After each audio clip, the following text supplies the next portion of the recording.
When I listen to radio, I'm afraid I hear baloney.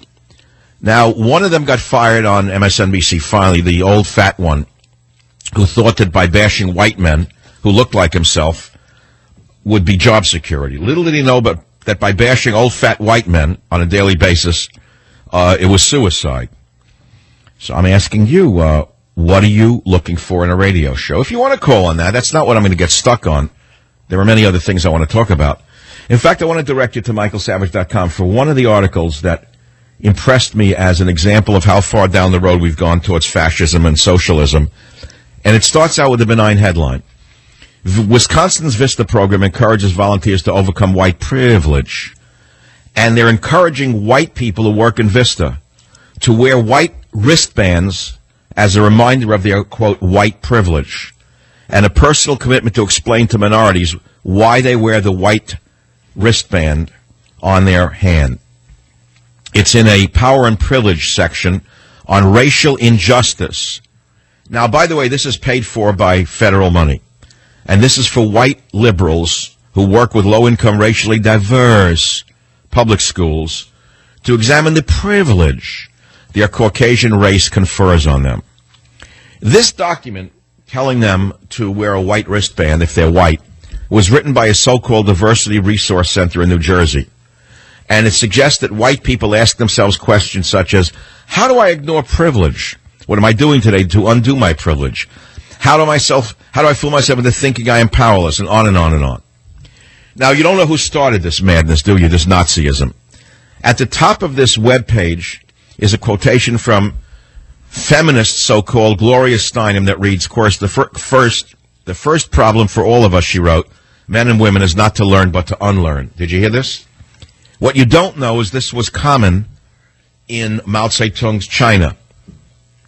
Did you know any of this? Did you know that we're now living in a communist revolution under Obama? Did you understand any of this? You know that the whole concept of white privilege has been totally manufactured by communist professors as part of the social justice movement to make white people uncomfortable with their own race, to make white children uncomfortable for being born white. And it's being pushed by Nazis of color, by the way. The fact of the matter is, this is right out of Mao Zedong's China. Now, the poster boy for this movement of being embarrassed by his race was just fired by MSNBC. He thought that by bashing fat old white men as being privileged would ensure him job security. Little did he know, old Ed Schultz, that he'd be thrown out the door. Next to go will be Chris Matthews, another psychotic, in my estimation, who thinks that his stock and trade of bashing white males, hey, them white males have to go. Now, this is an old Democrat drunk, a lifetime Tip O'Neill drunk type. The poster boy for this movement, he himself thinks it's his job security. Let me explain this to you. So many white people will get angry hearing about this. They're going to write things as they've written on this article, such as this. Yeah, and you're sure you don't want to mention that you worked hard, made sacrifices, and denied yourself many things in order to achieve those things that you did, Mr. White Man? That you worked nights, 2 jobs, went without a car, so you could achieve those goals? You wouldn't want to burden those folks with your problems or give them any ideas that one just might have some personal responsibility for reaching those goals. Another one wrote, yeah, I should not mention that I, as a white man, worked a day job, went to school at night, and then worked a part-time job on the weekends. And after at school at night, I got another job during those nights until my career took off. You hear this? So this went on in Nazi Germany when Jews were forced to wear a Star of David. It went on in Mao Zedong's time in China.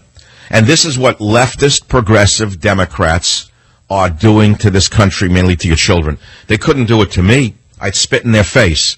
They couldn't do it to you because you know better than to listen to this crap. But they're doing it to your children in colleges across America. And so I have no question to ask you. This is the equivalent of the Star of David during World War II, we know. Another person points out that it's more like the mandatory self-criticism sessions during Mao Zedong's Cultural Revolution. And then finally someone writes this. Look around you and see what has started under Obama. They are demonizing whites, Jews, Christians, gun owners, and rich people. Add to that list if you want, but they have their targets, and they're making sure that there will be a revolution. Have you noticed that there is no ammunition available? And someone wrote, the Soviets did the same thing with the kulaks. They were the farmers, by the way. They were deemed enemies and treated accordingly. So unless you know your history, you're condemned to repeat it.